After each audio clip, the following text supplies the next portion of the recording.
Assalamualaikum warahmatullahi wabarakatuh.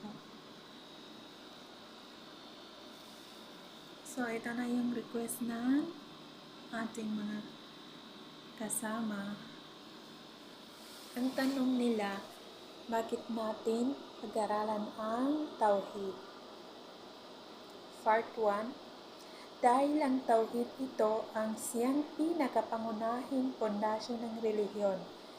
At dahil dito, linikha ng Allah ang jin at tao at ipinadala niya ang mga sugo at ipinahayag ang mga kasulatan sa layunin ito. At nagkaroon ng dalawang hantungan, ang paraiso at infierno. At nabahagi ang mga tao sa